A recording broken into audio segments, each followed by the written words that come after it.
ঠান্ডা মাথায় আজকে রাতের বেলা চিন্তা করবা যে আল্লাহ পাক তোমাকে কি জন্য দুনিয়ায় পাঠিয়েছেন। একটু চিন্তা করবা, 1 মিনিট একটু চিন্তা করবা যে তুমি পৃথিবীতে নাই, তুমি পৃথিবীতে নাই, তুমি মারা গেছো। চিন্তা করবা তুমি মারা গেছো। এরপর চিন্তা করবা তুমি যে মারা গেছো পৃথিবীর কারো কোনো সমস্যা হচ্ছে কিনা। তুমি যে মারা গেছো পৃথিবী কি থেমে আছে? তোমার পরিবার থেমে থাকবে? তোমার শিক্ষা, তোমার বন্ধু বান্ধব, তোমার আত্মীয় স্বজন কেউ থেমে থাকবে? কেউ থেমে থাকবে না। তুমি পৃথিবীতে থাকো বা না থাকো কারো কিছু আসে যাবে না। আল্লাহ পাক তোমাকে যে পৃথিবীতে রেখেছেন একটা সুযোগ খালি দিয়েছেন যাতে তুমি আল্লাহর দ্বীনের জন্য কিছু করতে পারো। এটাই আল্লাহ তোমার কাছে চান, আর কিচ্ছু চান না। আর কিচ্ছু আল্লাহ তোমার কাছে চান না। আল্লাহ চান তুমি একজন ভালো মানুষ হও, ভালো মুসলিম হও এবং দ্বীনের জন্য কিছু খেদমত করে পৃথিবী থেকে বিদায় নাও। এই দিন তুমি ছাড়াও বিজয়ী হবে ইনশাআল্লাহ। তুমি থাকো বা না থাকো এই দিন কিন্তু বিজয়ী হবেই। হয় তোমাকে নিয়ে হবে অথবা তোমাকে ছাড়াই হবে। জীবনের উদ্দেশ্য ফিক্স করো। জীবনের উদ্দেশ্য একটাই, জান্নাত। জান্নাত পাওয়ার জন্য যা করা দরকার তাই করতে হবে। কোরআন হাদিস মেনে চলা থেকে শুরু করে আমল করা, আদব আখলাক সবকিছু এর মধ্যে চলে আসবে ইনশাআল্লাহ। আল্লাহ পাক তোমাকে পথ দেখাবেন। আগে তুমি জীবনের উদ্দেশ্য ফিক্স করো। একটা কথা বলি, সবাই তোমাদেরকে বলবে জীবনে সফল হতে হবে। অনেক কথা আমি বলছি আমার ব্যক্তিগত অভিজ্ঞতা থেকেই বলছি।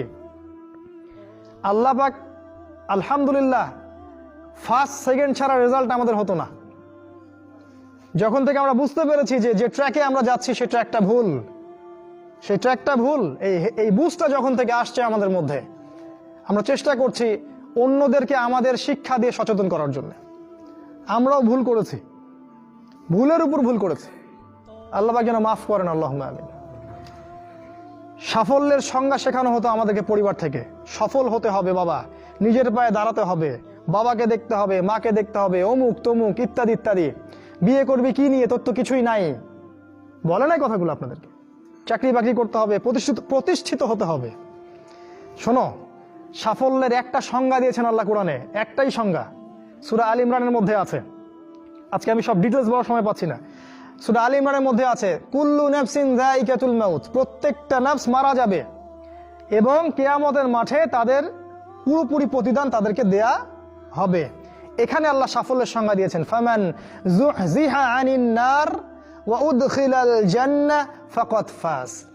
ওই দিন কিয়ামতের মাঠে যাকে জাহান্নাম থেকে বাঁচানো হবে আর জান্নাতে প্রবেশ করানো হবে, ফাকাদ ফাজা, এই ব্যক্তি হচ্ছে সফল। সাফল্যের সংজ্ঞা কোথায় পাইলেন? যদি আমরা জাহান্নাম থেকে বাঁচতে পারি প্রত্যেক ব্যক্তি এবং জান্নাতে যেতে পারি, সেই সফল। এছাড়া কেউই সফল না, এই পৃথিবীর কেউই সফল না। কেউ না, সে যত বড় রাষ্ট্রনেতা হোক, পণ্ডিত হোক, বিজ্ঞ হোক, পণ্ডিত কে হয় হোক, যার দাপটে সারা বিশ্ব কাঁপে, এও সফল না যদি না সে জান্নাতে যেতে পারে। কিন্তু একজন এই ভ্যান চালক, এক রিক্সা চালক, এক আমার ওই গরিব চাচা, ওই কৃষক, সে যদি হিসাব দিয়ে জান্নাতে যেতে পারে, সে সফল। তিনিই সফল, তিনি আল্লাহর কাছে পছন্দের বান্দা। অতএব জীবনের উদ্দেশ্যটাকে ঠিক করে ফেলো।